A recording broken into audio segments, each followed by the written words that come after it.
Shalom anak-anak semuanya, apa kabar anak-anak di rumah? Ya, bertemu kembali lagi dengan Master Eret tentunya di pelajaran agama Kristen. Nah, anak-anak, hari ini kita masih membahas topik yang sama, yaitu muliakanlah Tuhan dengan belajar. Nah, ayat pengantar kita untuk masuk dalam pelajaran ini ialah 1 Korintus pasal 10 ayat yang ke-31. Sekali lagi, 1 Korintus pasal yang ke-10 ayat yang ke-31. Master bacakan untuk kita semua. Jadi anak-anak, pasang telinga baik-baik. Jika engkau makan, atau jika engkau minum, atau jika engkau melakukan sesuatu yang lain, lakukanlah semua itu untuk kemuliaan Allah. Mari kita berdoa. Tuhan Allah Bapa dalam kerajaan surga, saat ini Tuhan, kami ingin belajar karena Tuhan Yesus menyertai kami dimanapun kami berada. Dalam nama Tuhan Yesus kami berdoa. Amin. Nah, anak-anak, coba lihat gambar yang Master berikan. Coba, ini gambar apa ini? Ya, ini gambar ojek online. Ya, nah kalau zaman sekarang ini anak-anak udah lihat kan, ada hujan, ada badai, ada angin yang keras. Tapi ada ojek online, itu pekerjaan mungkin diantara anak-anak, pekerjaan ayah atau ibu dari anak-anak. Itu kalau hujan anak-anak, itu hujannya deras, mungkin bawa makanan, jadi tangan kirinya bawa makanan, tangan kanannya apa? Digas. Jadi dia itu susah banget. Ya, dia itu punya maksud dan tujuan. Untuk apa maksud tujuan ini anak-anak? Kita lihat. Anak-anak sudah lihat gambarnya ya. Nah, di zaman sekarang ini anak-anak, banyak orang tua yang bekerja siang malam untuk apa? Untuk anaknya. Bahkan ada orang tua rela menyekolahkan anaknya di sekolah yang berlevel internasional. Wah, orang tua itu mau kerja susah payah demi anaknya, ya, untuk mempersiapkan anaknya punya masa depan yang lebih baik daripada dia. Mungkin orang tuanya lagi bekerja susah-susah, tapi dia berharap suatu saat anaknya itu lebih dari dia. Mungkin cuman duduk, main HP atau main laptop, uang datang.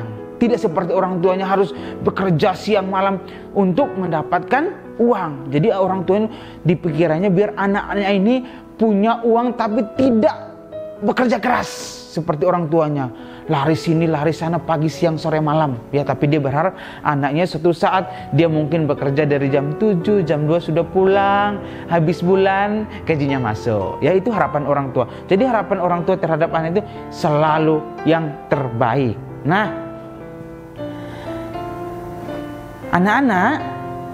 anak sebagai anak-anak Kristen, kita harus memuliakan Tuhan dalam setiap hal yang kita lakukan.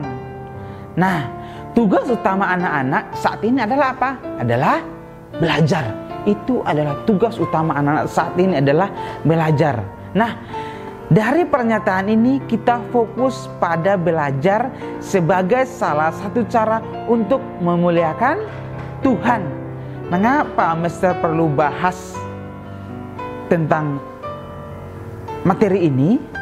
Karena Master sering melihat banyak anak-anak Kristen yang tidak memuliakan Tuhan dalam studinya. Ya, ini Master kasih gambar. Nah, ada anak SD yang tawuran. Ya, orang tuanya tahunya pagi-pagi makan, habis makan ngantar ke sekolah. Orang tua berpikir bahwa di sekolah dia lagi belajar. Tetapi kadang anak yang tapi ada anak Kristen yang sudah ke sekolah, pulang dari sekolah, mereka itu apa? Mereka itu ada dalam tawuran itu. Master berharap anak-anak tidak seperti itu ya. Kalau mau ke sekolah, ya ke sekolah. Harus berpikir, aduh orang tua saya ini bekerja setengah mati demi saya, maka saya harus melakukan yang terbaik untuk orang tua saya. Saya harus membanggakan orang tua saya. Sehingga apa? Nama Tuhan dimuliakan. Ya. Nah, Pada gambar ini tentunya ya, yang Master sudah tunjukkan ini, ada anak SD yang terhormat. Master berharap supaya ini tidak terjadi pada murid-murid Kristen yang sekarang Master ajarkan ini. Jadi Master tidak ingin mendengar bahwa oh nama ini si A, si B dari sekolah ini adalah murid dari Master Eret, dia ada dalam tawuran atau dia melakukan hal-hal yang jahat mungkin. Wah, berarti Master pasti sakit hati. Aduh, kok anak ini kok bisa melakukan ini? Ya kan Master udah bilang nggak boleh melakukan hal-hal yang jahat. Ya, kita harus melakukan hal-hal yang baik untuk apa? Untuk memuliakan nama Tuhan. Supaya apa? Nama Tuhan Yesus itu orang mendengarnya bahwa oh benar-benar dia itu anak Tuhan Yesus, berarti anak yang baik, bukan anak-anak yang jahat. Nah, pertama anak-anak harus sadari bahwa kesempatan untuk belajar adalah anugerah. Yes, Master ulangi sekali lagi, kesempatan belajar adalah suatu anugerah. Mengapa demikian anak-anak? Karena banyak anak-anak yang tidak mendapat kesempatan untuk apa? Untuk bersekolah.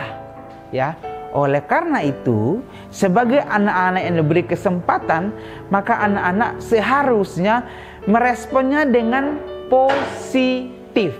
Sekali lagi, sebagai anak-anak yang mendapat kesempatan untuk belajar di sekolah, anak-anak harus meresponnya dengan positif. Nah, namun demikian banyak anak-anak Kristen yang menganggap kesempatan belajar sebagai sesuatu yang tidak berharga.